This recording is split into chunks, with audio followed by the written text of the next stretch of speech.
Welcome to the Shear podcast, episode 5. I'm Alfie, this is Ben, and we're barbers. Cracking. So this episode's a bit more about burnout, imposter syndrome, and personal growth.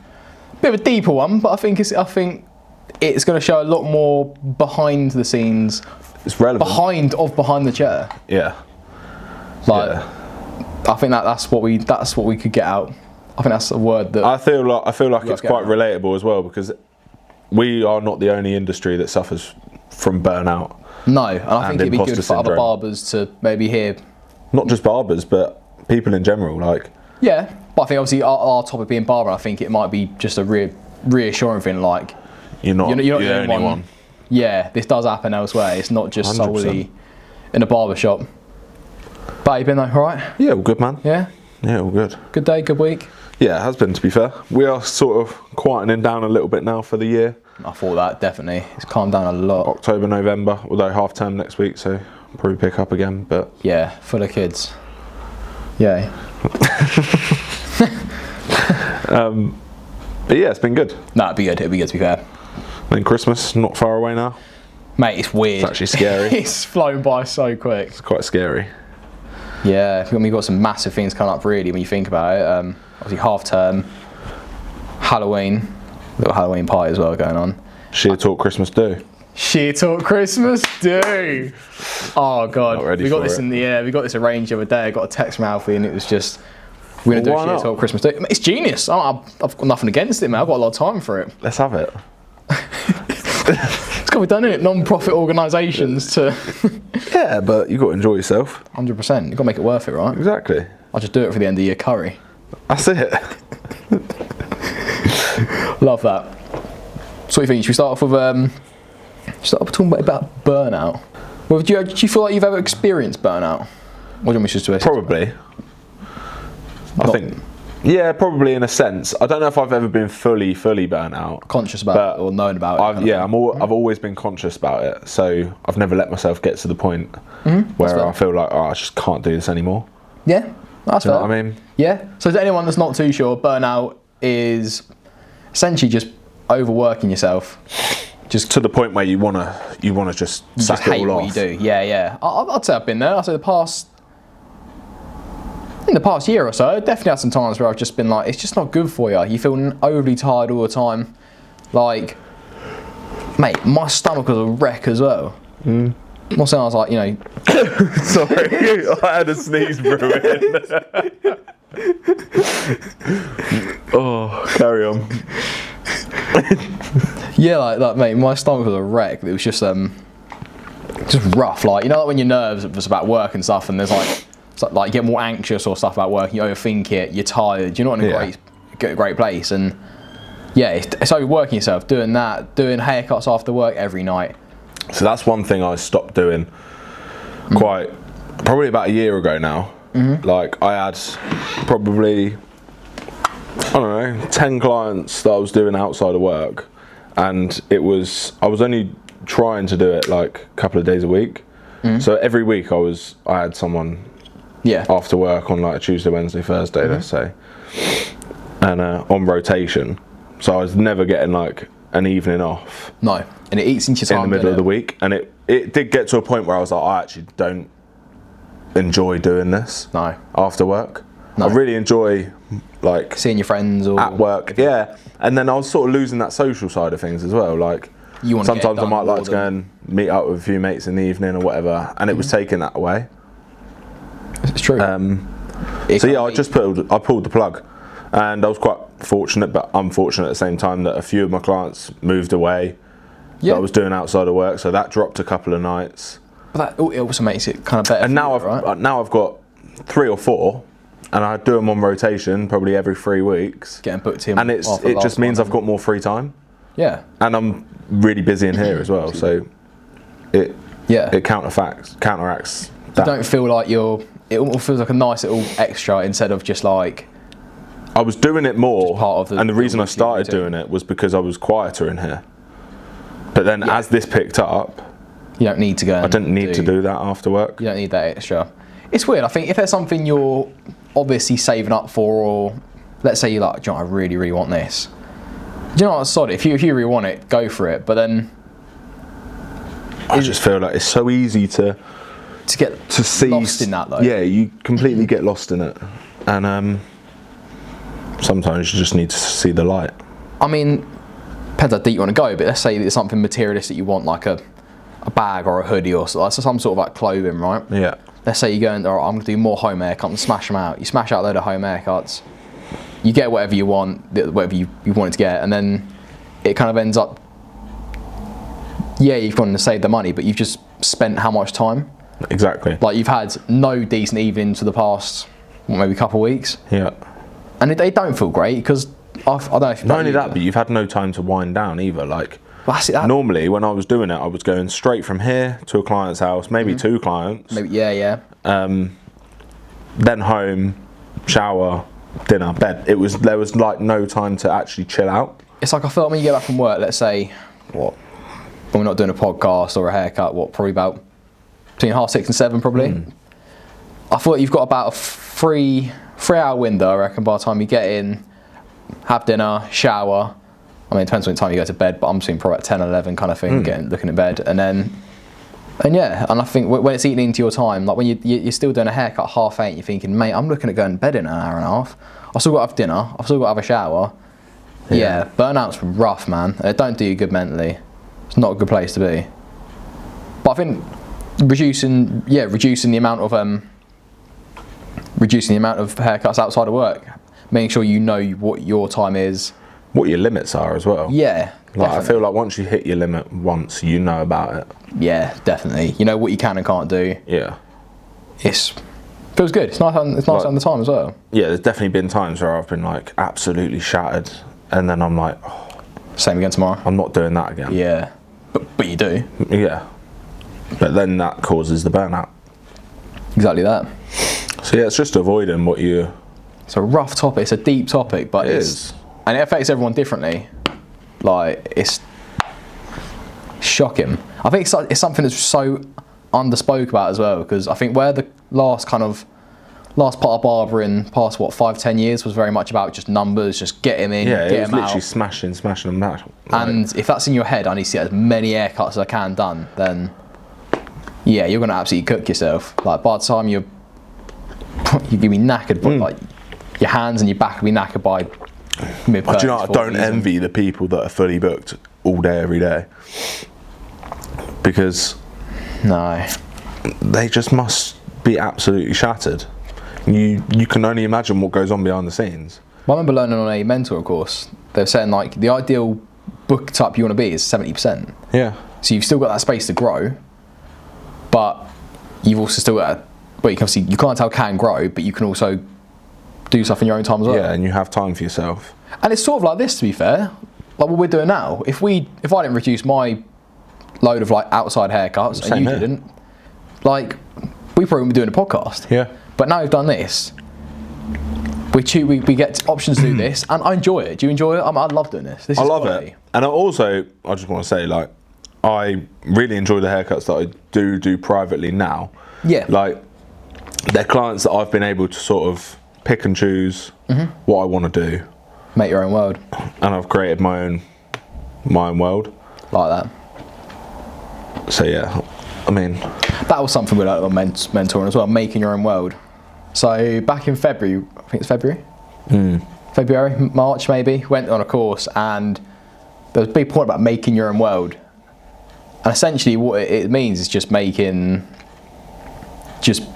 catering your work to you. So advertising haircuts that you want to do, you know, you're going to get people coming through that you want to cut, like you're getting that kind of style. And yeah, you'll literally do it, making your work how you want it. Yeah. You're not doing the clients that you don't want to do, really. You just got people that are coming through, and it's brilliant. And they're how you want, they're your kind of clients. Yeah, and I think that makes it more enjoyable as well. When you've got all the clients that are similar to you and but you also make your own, like, you make your own world. Yeah. But do you find a lot of your clients are quite similar in terms of facts? Oh, of course, yeah. They like what you like, you have common interests. But then that's just human nature, isn't it? If you're coming to a place where, a barber shop where if you don't actually know anyone or no one said hello to you in the past, you're going to try and go for, right, what have I got in similarity? Yeah. Even if it's like, oh, do you know what? I like his shoes, so I don't like it's. Yeah. It's a slight thing to start a conversation with. But I think that, like you say, it's human nature to do that. Yeah. You draw to the people that are you see yourself most like. Yeah. That makes sense. Yeah. Exactly. You go to what's familiar, don't you? Yeah. Not that you know them. You go to what's familiar, and whether it maybe looks or just like, oh, he's got quite cool hair. I'll go with him. Yeah. He's kind of you get talking, and you might find actually the matey next door to you is talking about something that you're really interested in, your favourite hobby, and you think, oh, okay, next time I'll jump in with him because he likes golf. Me and him aren't really vibing. Yeah. It's crazy. But yeah. But that's a cool thing. Obviously, it's still. I feel like it rates the burnout talk because you make work work. Like you make your work. And I think burnout can lead on to imposter syndrome. Yeah, that's a good topic for today, actually, imposter syndrome, definitely. Because with burnout, you sort of then start to question yourself whether you really do enjoy it or whether you really are good enough, and that's very similar to what imposter syndrome is. Like you're worried about becoming almost how people see you, and if people think, like you're concerned about people thinking you're a bit of a fraud. That makes sense. So imposter syndrome is you doubting yourself, and I think that links with burnout. Yeah, surely. Because you're not in a good headspace with burnout, you're not going to think very highly of yourself, are you? Yeah, but it's the fact that you have all the qualifications and all the skills, but you still doubt yourself and you still worry about what other people think. And I think that links not only in barbering or hairdressing. I think that is literally anything. Any skill, trade, job, like that is literally anything. So, let's say someone's suffering with imposter syndrome, quite a lot of self-doubt. Let's put it into our case. So, there's a barber, right? He's suffering with imposter syndrome, doubts himself, not too sure why. What advice would you give them? I would say surround yourself with people that you want to be like. That's because if you surround yourself with people you look up to, you're more likely to follow the traits and the habits of the people that you want to be. Yeah. Not if you put yourself in a room of people that you don't want to be, you'll end up turning into one of them. That's a good point. That's a really good point. And imposter syndrome is all about you doubting yourself. So if you put yourself in the room with positivity, in a room with positivity and thrive. Just think positively about things. Definitely. Sort of, you've got to like manually override that thought. Yeah, and I think that's it's quite a weird thing changing to another group. I suppose it's something new. It's a new setting, and you're like, oh, I don't know how. Like, this is a different way of thinking. Sort of like what we were last year. I think that felt weird going. I'd say I've definitely had a touch of imposter syndrome. Yeah, definitely. I imagine everyone in an industry like this has, because it's a very competitive industry, and I think that's what sort of brings it on. And I think where there's so many, you kind of think it can be the smallest thing, like someone that you cut all the time goes to someone else, and you think, well, what have I done? Or have I done something wrong? But you'll never know. I don't think much like that now anymore, to be fair. No, a lot of that's changed. But there was times where, someone jumps in, and it'll be because you weren't in. Yeah. They might have had something going on a Tuesday night, and I'm not on a Tuesday, so they thought, right, I'll jump in with Alfie. And you're thinking, oh my God, like, I bet I've messed up their hair really badly. Yeah. And you haven't. They might have even just misjudged it. It might not even be anything to do with that. No. There might be nothing. You jump to the negative. It's human nature to jump to the negative before you even think about the positive. But yeah, we're expecting the worst case scenario. Yeah. Scary. And if you just imagine if you'd thought, oh, you might have something on tonight, opposed to, oh shit, I might have messed his hair up last time. Yeah. You would have thought so much more positively about the situation. And that's you not trusting and not worried about it. Skill set and your qualification, isn't it, really? Because let's face it, the skill set we've got, and you can go anywhere. We can more than likely do a haircut. It's just that comes back to the confidence side of it, doesn't it? Like you need confidence. I don't want to say confidence is 50%, maybe even more, because you can learn anything. I'd agree. If you've got the confidence to go and do it, that's all of it, and look like you know what you're doing as well. Yeah, I'd agree. I think sort of confidence is imposter syndrome. Yeah, I mean, if you've got the confidence, it's very easy to get confidence and cockiness mixed up, though. Yeah. And that's where you got to find the line, because if you come across cocky, then someone's going to think, oh, he's a bit too confident. Yeah, I don't trust that. He seems, yeah. Well, it's like that. Then if you just come across like, yeah, I know what I'm doing, then they're like, okay, yeah, I feel cool with this guy. I can't remember what the graph was. I was talking to Pat about it. I can't remember who they were, but it's like that line that kind of goes, it's like higher to lower, and basically the top end is basically your confidence. Yeah. And then that axis is basically the knowledge. It's like the less knowledge, the more confident you are. But then the more knowledge you know, the less confident, because you realise. I mean, I had someone in earlier, and they were like, "Oh, so how long have you been doing this then?" And I was like, "Oh, 6 or 7 years now." And they're like, "Oh yeah, that's what I like to hear." I'm like, "All right," but yeah, I'm experienced in what I'm doing, but it doesn't mean I'm any good at it. And it could be like you don't know what my skill set's like. And you're not. And yeah, obviously thankfully, I'd take pride in what I do. But that could have been 6-7 years of just you doing sod up. Yeah, I could have been sweeping the floor for the last 6-7 years. Yeah, I'm a pretty experienced barber. I've just been making tea. But you don't know. No. So you could have had a break. It's just funny how people jump to time. Yeah. But there's more. They don't think about the quality of the time. No. They just think, oh well, it's you want a number. I think people like stats, don't they? I mean, someone that has been doing it probably every day. I mean, you wouldn't get this, but someone that's been doing it every day, day in, day out, for 2-3 years, without a day off, could possibly be better than someone that's been doing it for 5 or 6 years. And it's also taking a bit of time off here and there. And also current time, isn't it? You think you think of the haircuts that are going around now. If you can smash the current haircut out, you're laughing. Yeah, I mean, there's probably kids coming out of college now that are better than us in certain aspects. Oh, I bet their tape fades are mad because they're learning it right from the start. It's the sign of the times. It's like a foundation, isn't it? Yeah. Instead of you learn it from day dot. Instead of learning from like whatever haircut we kind of, I wouldn't say it's a haircut we specialise in, but it was average, wasn't it? It was your standard haircuts kind of thing. So working around it then, back to imposter syndrome. Like I say, surround yourself with people that you want to be. I think that's the easiest way, or the best way I would get over it.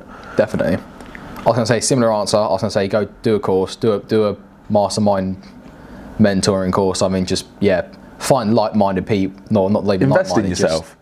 I think that's the biggest thing. Just find people that will uplift you. Yeah, because if you don't believe in yourself, you can't expect anyone else to believe in you. How do you expect to get a client to trust you if you don't trust yourself? Exactly.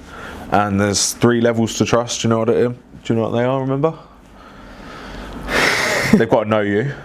Oh. They've got to like you. Know you like you, and then they'll trust you. Yeah. If someone doesn't know you or like you, they're not going to trust you. No. If someone doesn't even know you, doesn't even like you, they're a lot less likely to trust you. It's a tough game. So you've got to get someone on your side before. You've got to get to know someone, then get them on your side, and then they're going to trust you. Like the people that you can laugh and joke with a lot more in here are the people that probably trust you the most. Yeah. Because they know you, they like you, and they now trust you. You're the best way. They like you and they trust you. Yeah. I mean, I like you, but I wouldn't trust you putting my fence, I don't know, doing my extension on my house. Do you know what I mean? Like it's not even. It's crazy that you can still like people and might not even trust them to do a task. I mean, so it really does. It's a bit different. Like we're professionals in our our area. In this, but that's what I mean. It doesn't. It's not even just like they've got to like you. They've got to genuinely trust you. Yeah. If you do something, that's a good point.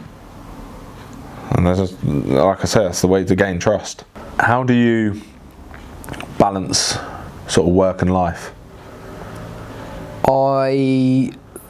So obviously, like we said earlier, give myself more time in the evenings. for more just relaxing time and chilling and just doing normal activities, having the time to do that. Yeah. And I think having a hobby is important. Yeah. I think if you can get little bits and pieces done on your days off and do a bit of a hobby, like I'll get my food shopping in the morning, I might go for a bike ride in the afternoon. What hobby is it? Doing your food shop? Oh mate, that's my favourite hobby. I do it every week.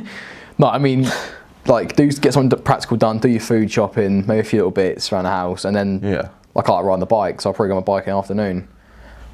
And I think I get the endorphins from doing a bit of sport, and then I'm also rewarded because I've been productive that day, doing what you enjoy. It's pretty important. Would you say scheduling things in helps with the work-life sort of balance? What, like putting in the calendar kind of thing? Yeah, definitely. Mate, I reckon my calendar is probably my most used app now. Yeah, same. I love it, it's brilliant. Yeah, I think scheduling stuff in. I think that's the easiest way to cope with sort of the balance of things. There's no it's having things planned. Yeah, there's no sudden stuff. It's just right. I know what my day at work looks like tomorrow. Yeah. I know what I'm doing the weekend. I even plan to do nothing now. Instead of just the time rolling round, I actually plan to give yourself that time to do nothing. That's cool. I know I've got a day off coming up, and I don't generally have anything planned. Instead of it rolling round and me not doing anything, them feeling guilty that I haven't done anything or haven't been productive, I will literally say a week prior, right, next Monday, I'm not doing anything. That's cool. And if anything ends up coming up, cool, might do it, but I've planned to do nothing. Might as well though, it's so important to... And that's something I really used to struggle with, because I used to struggle with the fact my days off would roll round. If I hadn't done anything by midday, I would be kicking myself. Yeah. Because I'm like, oh, I've wasted half a day here. And I really struggled with it. And then it was Lee and Owen that said, plan to do nothing. Yeah. Because time you plan to waste isn't wasting time. That's what they said. That's cool. I completely forgot about that. That's really good. So I was just chatting to Pat about this actually yesterday, and it was like about recharging your battery. Yeah. Like you said, planning to have a chill day and relax, and you're going to be more effective on the days you are doing stuff, right? Yeah. It's like, the example I kind of thought was, it's like going out to London or a big day out with 50% charge on your phone.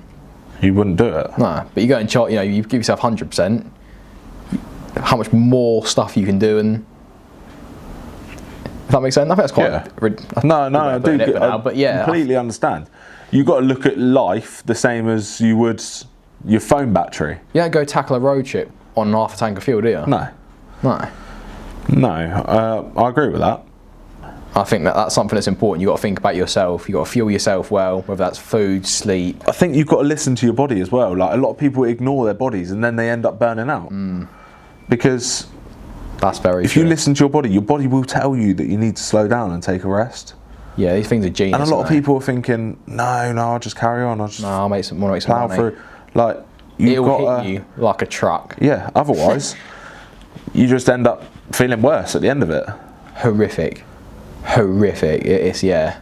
I was saying, like Lucas was saying the other day, I think it was one of his New Year's resolutions was to get more daylight, or just get outside more. I think he said. That's really. Do you know what? That's. I like that. Yeah, I get that. And I've started doing it now. Like, if I have a little gap in my day, I'll just go for a little wander. Nip outside.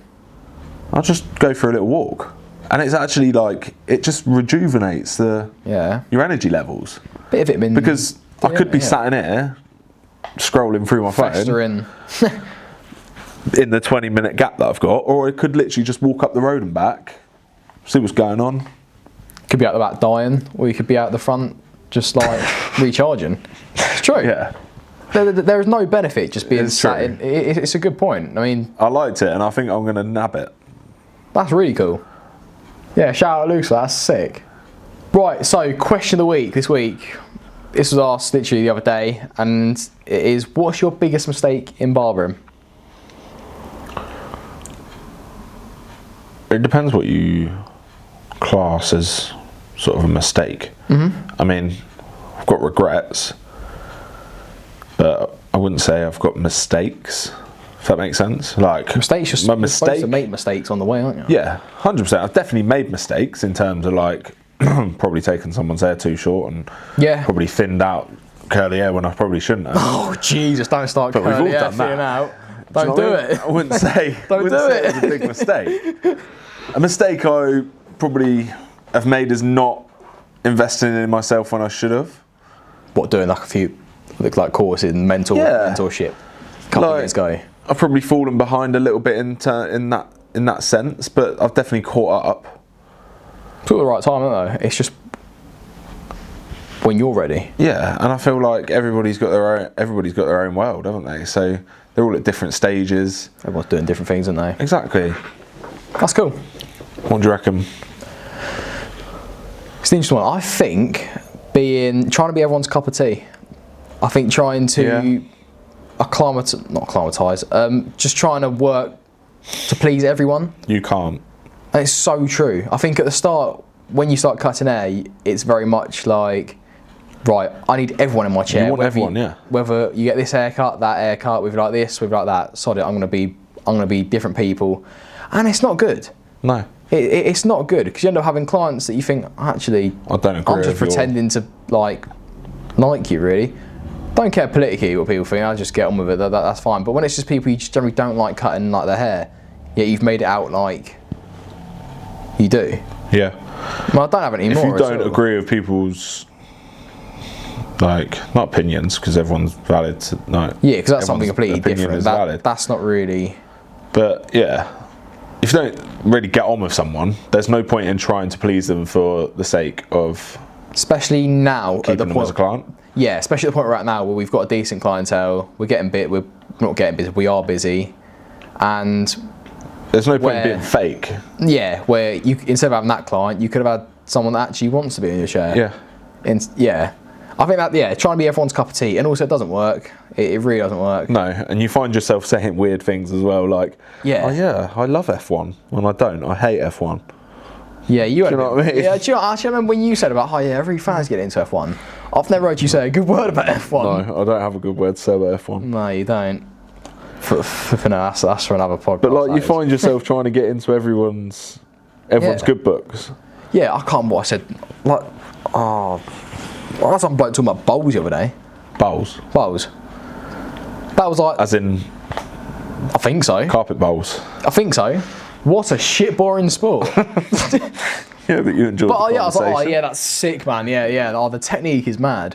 I'm sure it actually is. There could be some sort of talent to it. I don't care. I generally don't care. He's probably watching this. To me, bowls that's a sport you did for PE. If you just didn't like sport, you're just like, right, I'm here I'm not gonna have a good day. I might do bowls because it's less effort. I ain't got to run or anything. Did you do bowls? Yeah, I thought so. Leading on from that last topic. So something I was thinking was, do you feel like you ever take anything, like let's say a client, like their story, like they'll be telling you a story, like, a story, they'll be telling you something. Yeah. Or say they're in the conversation. Let's say like they're in a bad mood or they're just not in a good mood. Yeah. Do you find you take any of it home at all? I try not to. I mean, it depends on the severity of the situation. Like the things sit on your mind, kind of thing. It can do. And like I said, it depends on the severity of things. Like, all the time people come to us, which is great with hard times. Like if someone's struggling, like I'd much rather them come to us than go to someone that doesn't really care. Do you know what I mean? That's place. And I feel like sometimes you can take it home and it can be a bit difficult to deal with. But where we're all quite close knit, nothing's. I think we all got in each other to confide in, so we've never worried about. You've got a anything. Second opinion, haven't you? Yeah. Or you've got someone else to talk to, be like, hey, am I deep in this? And although the chair is a safe space, there are people around that are going to hear. Yeah. Do you know what I mean? And like, I've had times after I've done a haircut or after you've done a haircut and we've gone, bloody hell, that was a bit deep, wasn't it? Yeah. Like, obviously, it might be nothing, it's obviously nothing to do with us, but like, when you get back home, you have your dinner and you sit and you think, Jesus, that's mad. Yeah. I think, bless them, like, Now I'm not in the barbershop or talking. OP's alright, yeah. Yeah. You kind of think, I hope. Oh yeah, 100%. Yeah. No, it was just a thought the other day. I thought it's quite a. I think it's important to try and leave work at work because it just keeps going back to the burnout and everything like that. If you think about it way too much, you become a workaholic, and that's not a good thing. It's not, because then you find it even harder to balance the work life. Talking about workaholics, I was actually listening to a podcast, and it's on Diary of a CEO. I can't remember what the dude's name is, but it was basically talking about stress and how it's almost a bit like a flex nowadays, like how almost more stressed you are. Yeah. So I feel like, oh, are you busy? Yeah, mate, I'm busy. I think we're all guilty for saying it, but there's definitely a bit of a... This is what I said earlier, though. I don't envy people that are busy. No, not at all. Because we've been busy, and it's a bit of a one-way street, it's not, big time. But it's just interesting how you almost take pride by saying, yeah, I'm busy. Which is great in certain, like we said, like if you're 70% booked up, great, because that's nice busy, that's good busy. Still pay your bills, you still got a bit there, and you're not absolutely broken. Yeah. Without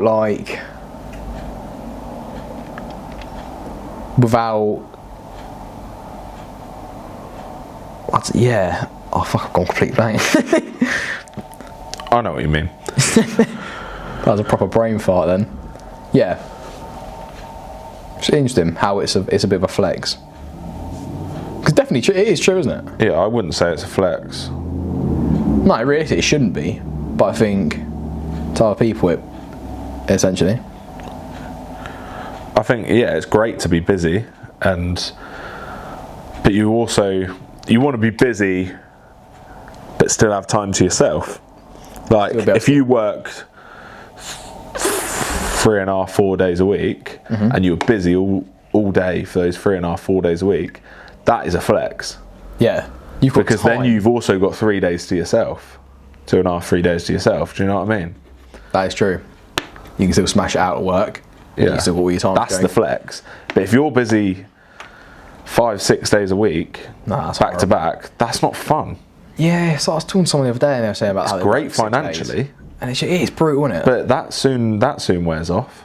Yeah, 6 days, that is tough. Hey, fair play to people that do it, but oh yeah, you can't knock it. No, 100%. That is graft. That's real grafter. Yeah. But yeah. I couldn't do it. I think the moral of this podcast is find it so hard to balance it. Oh, I'd be killer. But I think the moral of this podcast is you got to look after yourself. Genuinely. 100%. Like whatever trade you do, put yourself first. If you're a physical one, you've got to put yourself first. It won't last long.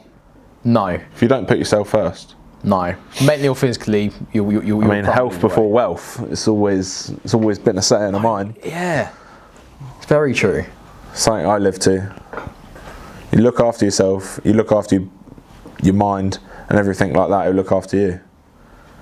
Looking after your mind as well. Yeah. Not just the obvious bit, having good posture or something, looking after yourself. Yeah, no, but looking after yourself mentally is so important. Yeah. Because if you're not in a good place mentally, then you can't provide a good service. No, you're not full charged, are you? No. You've got to be charged up and ready for the days to be as effective as possible. 100%. I think that's probably a good time that's probably a good place to wrap up, to be fair. It is. I just want to say, we are now on Spotify. You can listen to all the episodes on Spotify now, the Shear Talk podcast.